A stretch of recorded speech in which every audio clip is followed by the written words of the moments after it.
В начале 90-х, когда Марина жила в Грузии, с ее мужем случилось несчастье, и она осталась с двумя маленькими детьми на руках, испытывая большие жизненные трудности. Положение в стране было настолько тяжелым, что хлеб в то время продавали по талонам. За этим самым главным продуктом люди выстраивались в длинные очереди. Зачастую занимали их с вечера, и многие стойко ждали всю ночь, чтобы утром успеть отовариться.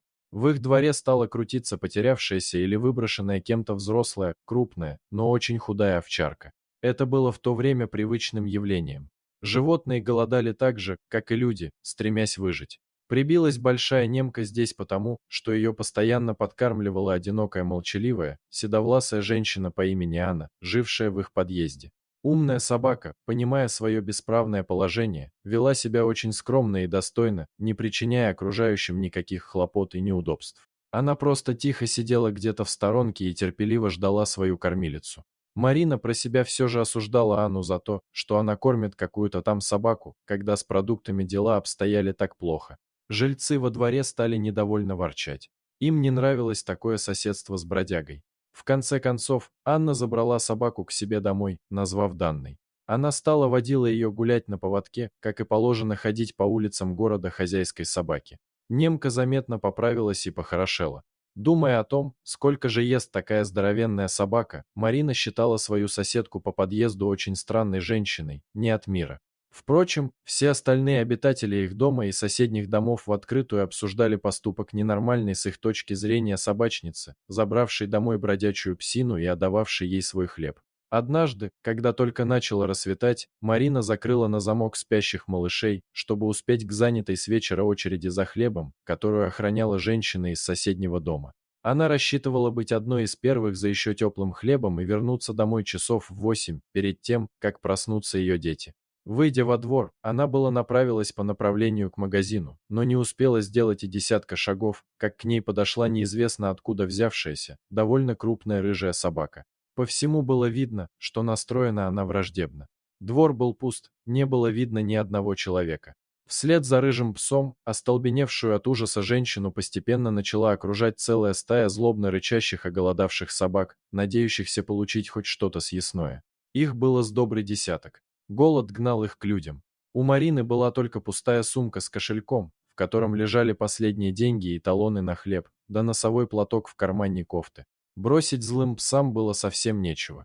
Женщина, приготовившись к самому худшему, крепко прижала к груди сумку, зажмурила глаза, молясь про себя о спасении и оставленных под замком детях. Сейчас собаки расправятся с ней и обрекут ее детей на голодную смерть. Вдруг громко хлопнула дверь их подъезда. Марина увидела ту самую женщину с ее большой, подобранной на улице овчаркой на поводке. «Стой на месте!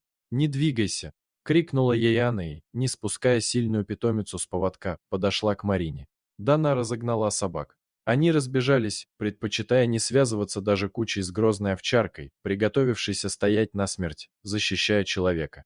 Марине стало очень стыдно, ведь она осуждала эту женщину за ее доброту, за то, что не осталась равнодушной к погибающей овчарке, которая сейчас спасла жизнь ей, а значит, и ее детям. Если бы с ней, матерью, что-то случилось, два ее малыша просто пропали бы в такое тяжелое время. Она, плача, благодарила эту женщину и, забыв о страхе перед большими собаками, обняла свою четвероногую защитницу. Анна с овчаркой проводили ее до магазина, и через пару часов Марина, живая и здоровая, вернулась с хлебом к своим продолжающим спать спокойным сном детям. На следующий день, вечером, в дверь ее квартиры тихонечко постучали. Света, как всегда, не было, электричество давали строго по часам. Было темно, Марина боялась открывать дверь, но стук повторился. Она зажгла свечу, которую очень строго экономила, и вышла в коридор. «Кто там?»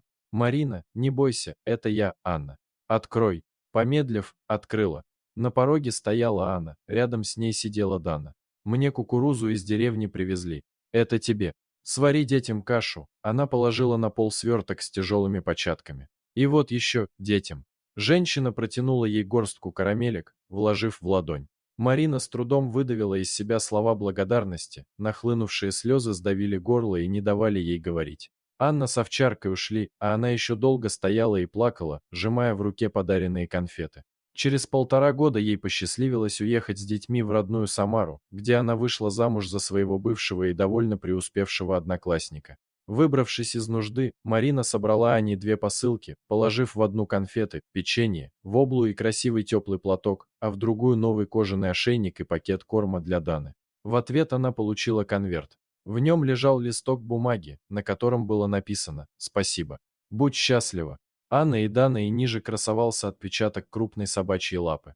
Овчарка Дана и осуждаемая ею когда-то женщина Анна спасли ее и на всю жизнь научили одной очень важной истине: не судите и не будете судимы. Дорогие зрители, подписывайтесь на канал, ставьте лайки, пишите комментарии. До новых встреч!